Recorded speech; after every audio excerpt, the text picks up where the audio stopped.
जहां पर इंडिया गठबंधन की चौथी बैठक है आज और 27 दलों के नेता मीटिंग में शामिल हो सकते हैं। नीतीश कुमार, लालू यादव बैठक में शामिल होंगे। तेजस्वी यादव और संजय झा बैठक में शिरकत करेंगे।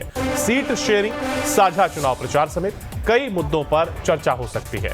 लोकसभा चुनाव में बीजेपी को हराने की रणनीति पर चर्चा होगी। 5 राज्यों के चुनाव परिणाम के बाद की परिस्थिति की चर्चा कांग्रेस समेत गठबंधन के सभी दलों के नेता इस बैठक में शामिल हो रहे हैं और फिर चाहे वो तेजस्वी यादव हो और संजय झा हो, वो भी बैठक में शामिल हो रहे हैं। नीतीश कुमार भी बैठक में पहुंच रहे हैं। तो सीट शेयरिंग और साझा चुनाव लड़ने को लेकर के चर्चा हो सकती है। लोकसभा चुनाव में बीजेपी को कैसे हराया जाए, इसको लेकर के रणनीति बनाई जा सकती है। 5 राज्यों के चुनाव परिणाम के बाद अब एक बार फिर ये सब एक साथ आ रहे हैं और इसी को लेकर के आज ये बैठक हो रही है। दिल्ली में बैठक होनी है। इंडिया गठबंधन की ये चौथी बैठक है आज और 27 दलों के नेता मीटिंग में शामिल हो रहे हैं।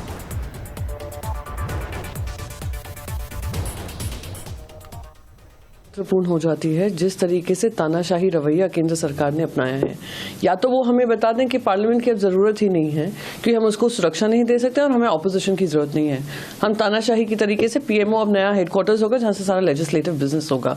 इस तरीके से पावर का मिसयूज करना जनता के बीच लेकर जाना जरूरी है। जनता को बताना जरूरी है कि आज ही मेंबर्स ऑफ पार्लियामेंट के साथ हो रहा है, कि उनके अधिकारों का हनन हो रहा है, कल आप सभी के साथ होगा।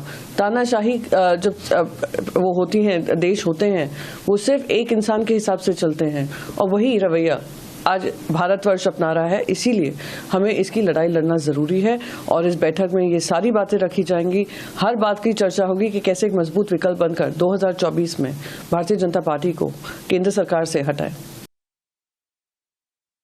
ये काफ़ी अंतराल के बाद ये मीटिंग हो रही है, तो जाहिर सी बात है कि सबने अपनी अपनी रणनीति बनाई होगी और क्या बात करनी है वहीं सबके साथ मिल बैठकर बात होगी।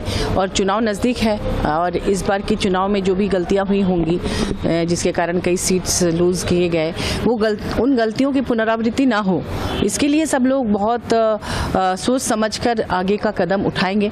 और जाहिर सी बात है कि जहाँ पर जिसके कैंडिडेट स्ट्रांग हैं वो सीट उन्हीं को मिलनी चाहिए, क्योंकि चुनाव जीतने के लिए लड़ा जा रहा है, आपस में मिला जा रहा है। हालांकि जेएमएम की तरफ से मुख्यमंत्री हेमंत सोरेन नहीं पहुंच रहे इस मीटिंग में, बाकी तमाम विपक्ष के जो बड़े नेता वो दिल्ली पहुंच गए। देखिए ऐसा है ना कि हमारे यहाँ विधानसभा सत्र चल रहा है और कुछ जो इस तरह का ईडी का भी मामला है बहुत तरह का, तो शायद इसीलिए वो अपना प्रतिनिधि भेज रहा है। मैं जा रही हूँ, हमारे लोकसभा के एमपी हैं वो भी जा रहे हैं हमारे पार्टी, तो हमारे पार्टी का प्रतिनिधित्व हो रहा है सांसदों द्वारा।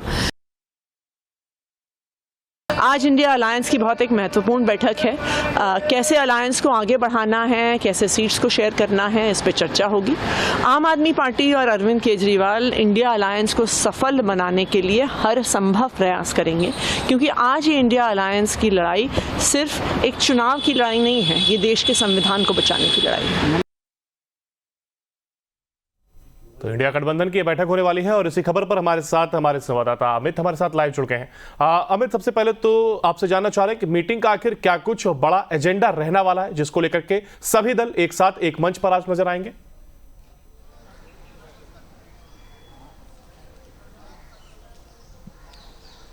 बिल्कुल, देखिए आईएनडीए गठबंधन की आज ये चौथी बैठक 3 बजे से होनी है जो अशोका में होगी। सभी पार्टियां के सुप्रीमो यहां पर पहुंच चुके हैं। खासकर जो झारखंड के मुख्यमंत्री हेमंत सोरेन है वो विधानसभा चल रहा है, इस कारण बस वो दिल्ली नहीं पहुंचे। हालांकि उनके प्रतिनिधि खासकर जो विजय हंसदा सांसद है जेएमएम के लोकसभा के और राज्यसभा के सांसद महुआ मांझी, वो दोनों आदमी 3 बजे शिरकत करने इस बैठक में जाएंगे। हालांकि लालू प्रसाद यादव और मुख्यमंत्री नीतीश कुमार दोनों आदमी कल देर शाम ही दिल्ली पहुंच गए हैं। तो आपने कहा कि क्या क्या मुख्य एजेंडा हो सकता है। देखिए सबसे पहले सीट शेयरिंग एक प्रथम एजेंडा होगा। दूसरा, रथ पे तो सभी लोग बैठ गए हैं लेकिन सारथी कौन होगा ये अभी तक तय नहीं हो पाया है, तो संभवतः इस पर भी बात होगी। तीसरा जो कहा जा रहा है कि जो संयोजक के नाम को लेकर लगातार जो महाराष्ट्र में महाराष्ट्र में जब बैठक हुई थी तो उसमें भी इस बात का कयास लगाया जा रहा था कि खासकर जो संयोजक की मांग है या संयोजक की बात प्रस्ताव है उस पर चर्चा होनी है, लेकिन वहां पर प्रस्ताव नहीं हुआ, उस पर चर्चा नहीं हुई। तो यहां पर तो संयोजक की भूमिका को लेकर भी चर्चा होगी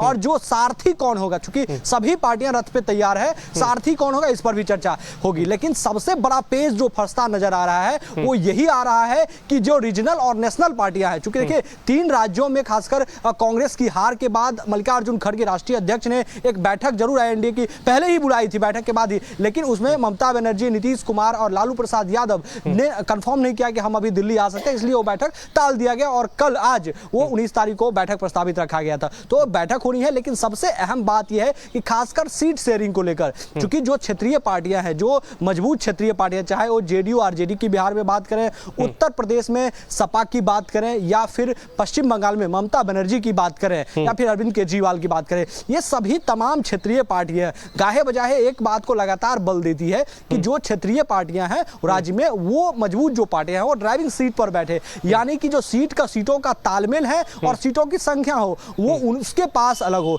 तो ये देखिए कांग्रेस के लिए एक बड़ी चुनौती होगी, क्योंकि देखिए 3 राज्यों में कांग्रेस के हार के बाद किस तरीके से आईएनडीए गठबंधन नेताओं का बयानबाजी शुरू हुआ था, ये जग जाहिर है, किसी से छुपा हुआ नहीं है। तो जो स्पेस कांग्रेस को पहले दिख रहा था, हालांकि देखिए 3 राज्यों में अगर जीत होती कांग्रेस की तो हो सकता था कि इस बैठक में कांग्रेस का शब्द कुछ अपर हो सकता था, लेकिन अब यह परिस्थिति नहीं दिख रही है, क्योंकि जो क्षेत्रीय पार्टियां हैं, हालांकि अरविंद केजरीवाल ने भी हाल ही में पंजाब में बयान दिया था सभी सीटों को लेकर, बिहार में कहा जा रहा है प्रधानमंत्री उम्मीदवार को लेकर, तो तमाम तरीके से बयानबाजी शुरू है, लेकिन जो सीटों का समीकरण है वो सबसे अहम होगा। तो आज इस बैठक में सबसे पहले ये जो सीटों का तालमेल है वो देखिए फाइनल तो नहीं होना अभी, लेकिन जो अपना पक्ष है, यानी कि हम कितने सीटों पर चुनाव लड़ेंगे और कैसे वहां पर किस उम्मीदवार को देंगे, कैसे हमारी जीत हो सकती है, ये तथ्य के साथ सभी पार्टियां के सुप्रीमो जो है वो जरूर उसमें रखेंगे। देखिए यहाँ पर देखिए 2 सवाल मेरे आपसे और कि एक तो पहला ये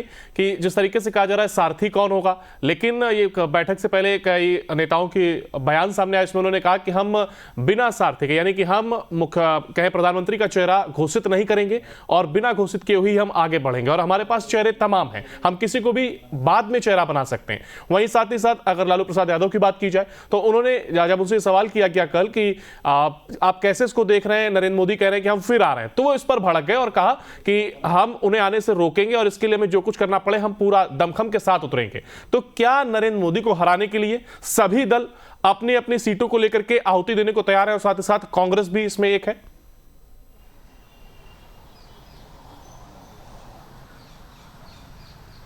बिल्कुल, देखिए जो बैठक लगातार ये चल रही है, ये चौथी बैठक है, तो अगर बीजेपी को रोकना है, देखिए सबसे अहम जो प्रस्ताव है जो रखा गया है वो है कि 300 प्लस सीटों पर जो है वो एक सीट पर महागठबंधन का जो आईएनडीए गठबंधन तैयार हो रहा है इसका एक उम्मीदवार होना, या कि बीजेपी के एक उम्मीदवार के सामने आईएनडीए के उम्मीदवार के तरफ से आईएनडीए गठबंधन के उम्मीदवार में एक उम्मीदवार होगा। सबसे पहला प्रस्ताव ये है, इस पर सहमति बनेगी। दूसरा, आपने कहा कि बीजेपी को रोकना होगा, बिल्कुल देखिए ये रोकने के लिए सभी पार्टियां एक मंच पे आई, लेकिन सबसे अहम चीजें हैं कि जो खासकर देखिए हम कुछ आपको एक समीकरण बता दें कि क्या कैसे सिनेरियो रहा है, क्योंकि देखिए सैक्रिफाइस हर पार्टियों को करना पड़ेगा, एक तरफ कांग्रेस को भी करना पड़ेगा और क्षेत्रीय पार्टियां जो है जो रहा था पहले का सिनेरियो, देखिए अभी 16 सांसद जेडीयू के फिलहाल बिहार में है, तो उन्हें भी सैक्रिफाइस करना पड़ सकता है, हो सकता है संभवतः कांग्रेस की मांगे अधिक हो, जो हमारे पास उतरा है वो 7-8 सीट बिहार में भी मांग रहे हैं, लेकिन जो एक आंकड़ा हम आपको बता रहे थे वो मैं आपको बताऊं कि देखिए क्या सिनेरियो था और किस पे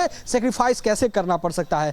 जो खासकर जो पहले 2019 का जो लोकसभा चुनाव हुआ था उसमें मैं आपको बताऊं कि यूपी में कांग्रेस का 21 सीट था और समाजवादी पार्टी का 23 सीट था। ये हम 2009 का आंकड़ा हम आपको बता रहे हैं। 2014 में कांग्रेस का 2 सांसद मात्र रह गए और समाजवादी पार्टी का 5 सांसद रहा, और 2019 लोकसभा चुनाव में कांग्रेस पार्टी के महज 1 सांसद रह गए और समाजवादी पार्टी के 5 सांसद रह गया। तो देखिए सीटों के तालमेल भी यही आधार रखा जाएगा कि जो हमारा आंकड़ा है वो लगातार बढ़ता ही आएगा, उसमें घटा नहीं है। तो ये जो क्षेत्रीय पार्टियां की ड्राइविंग सीट पर हो, ये यूपी की मैंने बात बताया आपको। एक बंगाल का देख लीजिए, जो 2009 का लोकसभा चुनाव हुआ था उसमें कांग्रेस पार्टी के 6 सांसद थे, टीएमसी के 19 सांसद थे।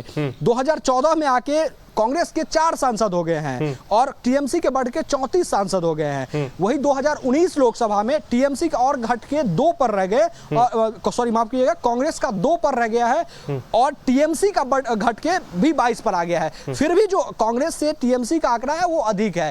तो कहीं ना कहीं कांग्रेस को पश्चिम बंगाल में भी त्याग करना पड़ेगा, सेक्रीफाइस करना पड़ेगा कि जो टीएमसी लगातार कह रही है जो भूमिका को लेकर ड्राइविंग सीट पे, वो कहीं ना कहीं कांग्रेस को मानना होगा आंख बंद करके, तभी ये समझौता हो सकता है। यानी अमित, आपने जो आंकड़े बताए इसी को देख करके कहा जा रहा है कि जो क्षेत्रीय पार्टियां हैं उनकी स्थिति कहीं ना कहीं मजबूत हुई है और वो अब अपने दमखम के साथ आकर के और नरेंद्र मोदी को रोकने का काम करेंगे।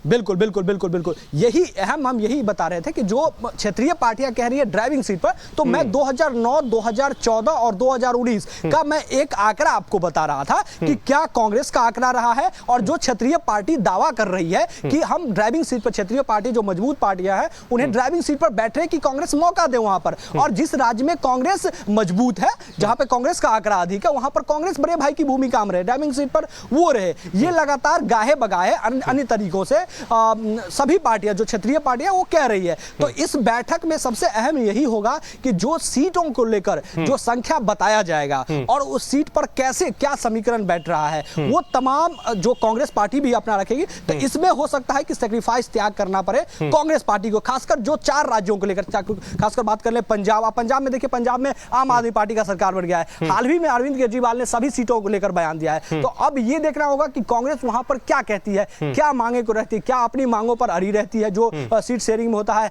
या फिर कांग्रेस भी बार्गेनिंग की भूमिका में आएगी कि नहीं ठीक है बीजेपी को रोकना है तो ठीक है मान जाएंगे। फिर टीएमसी की बात करें पश्चिम बंगाल की, तो जो टीएमसी का सीटों का संख्या बल होगा, जो कांग्रेस का होगा, क्या इन दोनों में सामंजस्य बन पाएगा, या बिहार में जो तमाम तरीके की स्थिति है, आरजेडी है, बीजेपी, जेडीयू है, नीतीश कुमार ने जो इस तमाम जो गठबंधन तैयार हो रहा है उनका अहम भूमिका रहा है। यही वजह कि ये बैठक अहम हो गई है और देखने वाली बात होगी कि आखिर जो गठबंधन के लोग हैं जो एक साथ आ रहे हैं, कितना समन्वय, कितना तालमेल बनता हुआ दिखाई देता है। फिलहाल आप बैठक पर नजर बनाए रखिए कि जैसे ही बैठक खत्म होती है हम फिर उस पर भी आपसे अपडेट लेंगे। बहुत शुक्रिया आपका हमारे साथ जुड़ने के लिए और जानकारी साझा करने के लिए।